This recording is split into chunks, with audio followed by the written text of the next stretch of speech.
something that I've been popping off about a lot. I mean, I've kind of made it my thing on this show. The Mark Thompson Show. One of the most grotesque things I've seen in America is the loss of journalism in the way that so many revered journalistic institutions, newspapers, are losing audience because the papers are going under.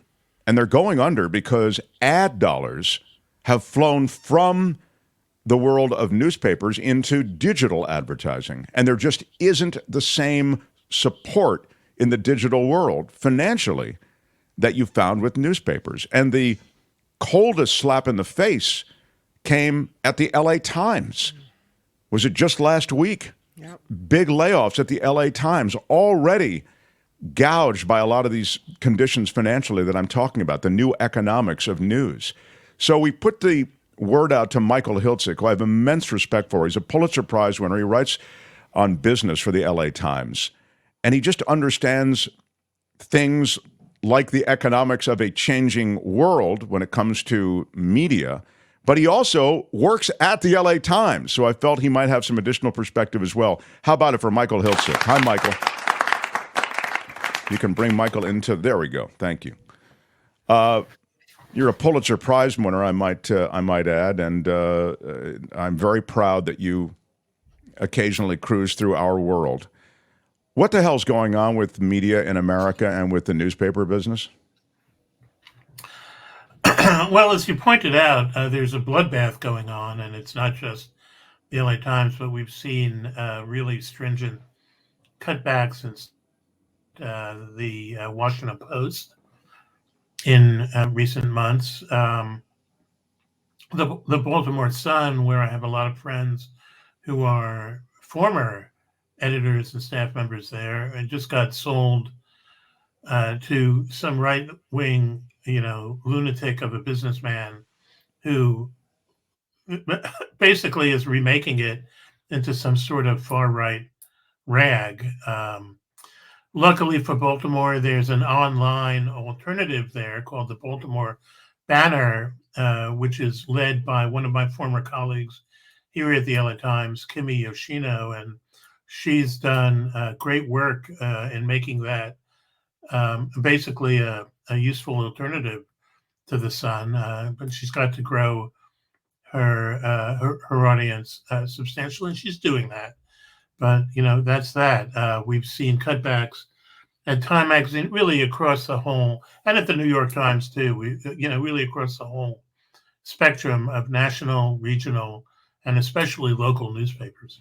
Will you take me into part of the economics of this? I was making the point the other day that in the case of the LA Times, you have a super rich guy who came in sort of as an angel, it was thought initially, and picked up a paper that, again, you don't buy a newspaper to make money particularly. He seemed committed to kind of an objective editorial approach, and you found the same thing with Bezos in Washington at the Washington Post, where he was hands off. He said, "Look, I'm not going to affect the editorial bent or strategy of this newspaper, but I'm happy to help." I don't know if that we could talk about that, whether that panned out. But in both cases, and this is my point, you have deep pockets who've come in. These are super rich guys. They don't need the money per se, but they also don't want to lose the money, clearly. And that's why there are layoffs in both places and in big places like the New York Times where they are in the black. Yes, you're absolutely correct. Look, we knew that Patrick Soon-Shiong, who's a billionaire doctor and scientific researcher, he has very deep pockets, and Bezos, of course, has very deep pockets. But neither of them really committed to an open-ended, infinite series of losses, and they bought in, and their intention really was to help the Post and the LA Times get breathing room to find the next strategy, a winning strategy that would basically carry them through.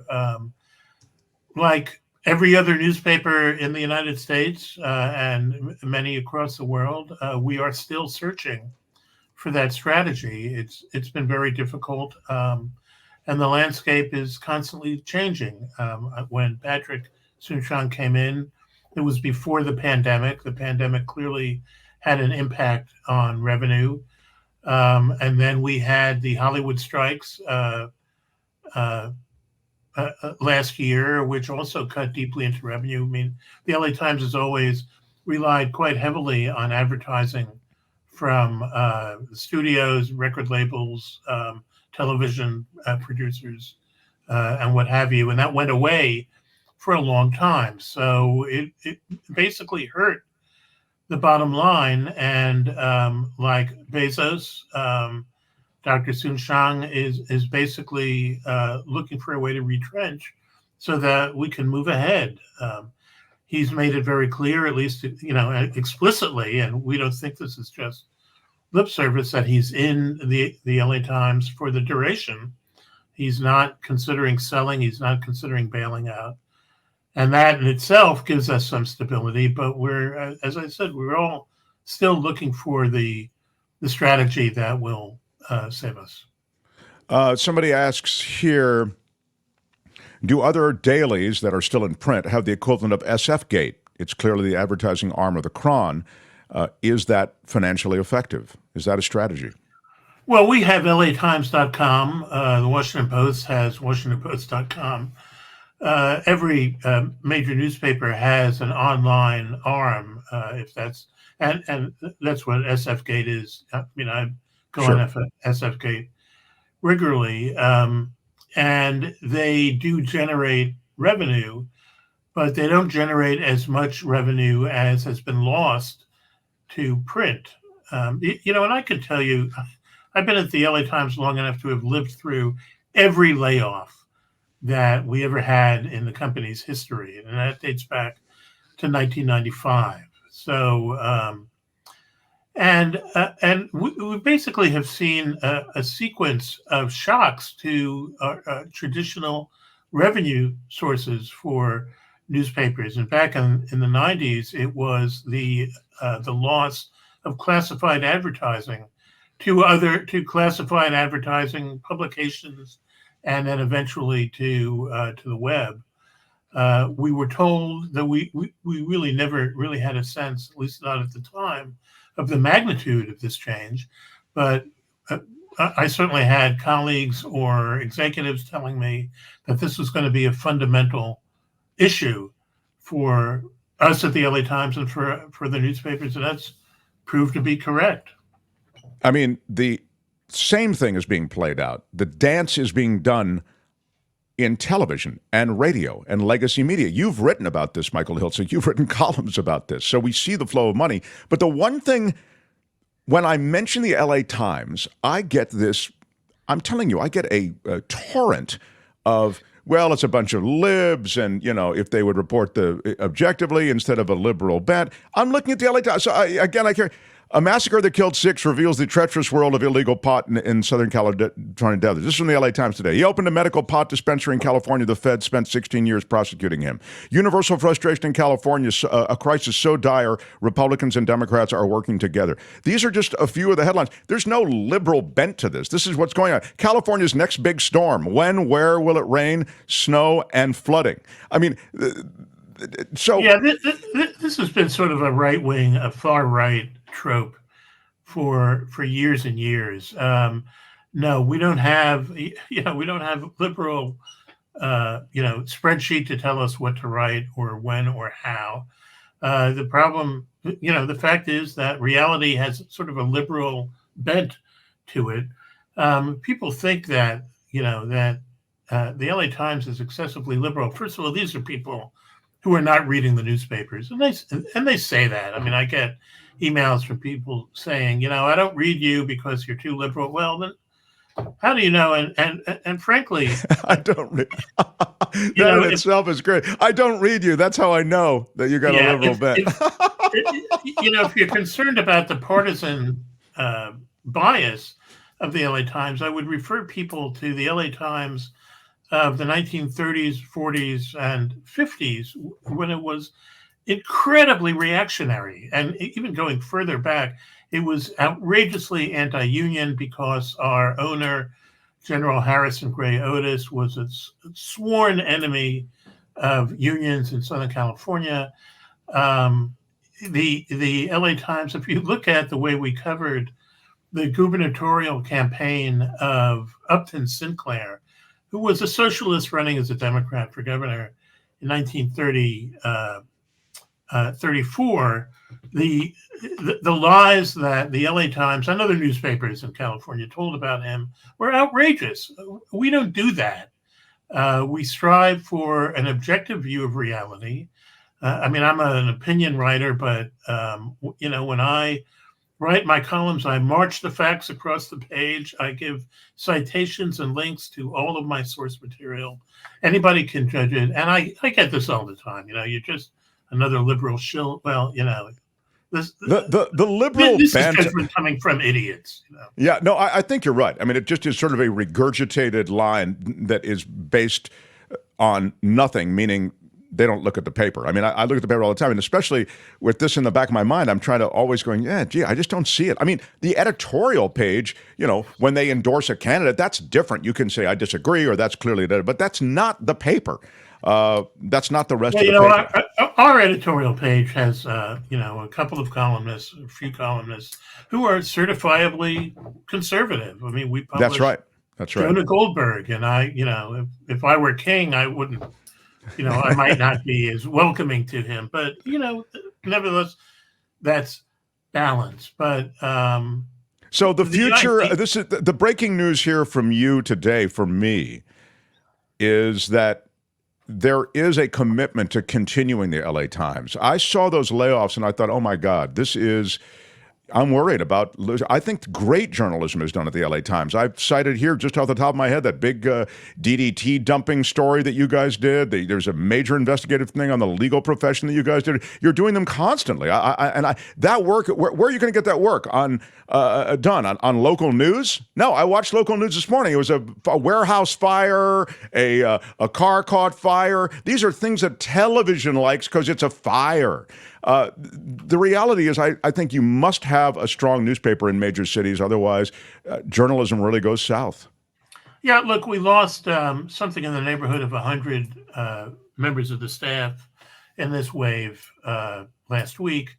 That's about, I'm told 20% of the staff, and that's a lot, but that means that there is still 400 some odd very talented reporters and editors, people whose work I admire. I wish I had done some of it because some of it is so good. And yeah, if you look at the paper just today, there's just an enormous amount of compelling material to sink into. And that's because there's still talent that we have working with us. And I'm proud of my colleagues, and I wish more of them were still with us, and maybe some will come back as the smoke clears. But yeah, look, as I said, I've lived through every layoff in Times history. They all share some common features. One of which is that they're painful, they're emotional, they're terrifying. I thank my maker that somehow I have survived them all, but in some cases it was a near thing, and over time I've seen a lot of friends and very talented journalists be forced to move elsewhere or choose to move elsewhere. Yeah. Al says, thank you, Hiltzik, for maintaining integrity of journalism through objectivity. There you go. There's a pro Michael Hiltzik vote. And somebody said something here, and he's a regular on the show, and it bummed me out. Here, Spencer says, all big newspapers have become too political. They're dead. I don't know what that means, Spencer. I mean, the fact is, politics, this is a key election cycle, and politics is a part of the world. But here's the LA Times. I'm looking at it. This is on the front page. He opened a medical pot dispensary in California. The Fed spent 16 years prosecuting him. It's a great piece about how the federal government has been after this guy for running a medical marijuana dispensary. What does that have to do with politics? You know what I'm saying? I mean, I think I'm kind of with Hiltzik on this. It's kind of like this is sort of like we default to these things. Oh, it's all too political. Oh, it's too left. It's not, I don't know. Spencer, take a look at the Yeah, paper. what they're really saying is they don't mean political in the sense that the word really has a definition. They mean partisan. I see. And they're being fed this guff from Fox News and OAN and whoever else is out there. I mean, maybe they're spending too much time on Elon Musk's Twitter.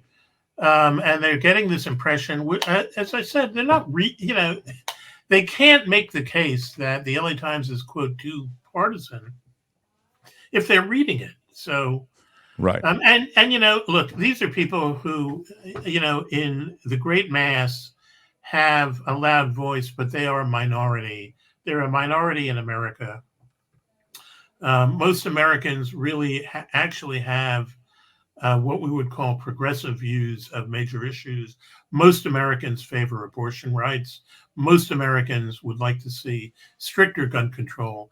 Most Americans are fine with the LGBTQ plus community, and I think most Americans, to the extent they spend any time examining the facts, are against the sort of bludgeoning of gender dysphoria treatments for young people and adults that we see in right-wing red states. And I'm happy to be in California because we don't see a lot of that. And when we see it, we fight it.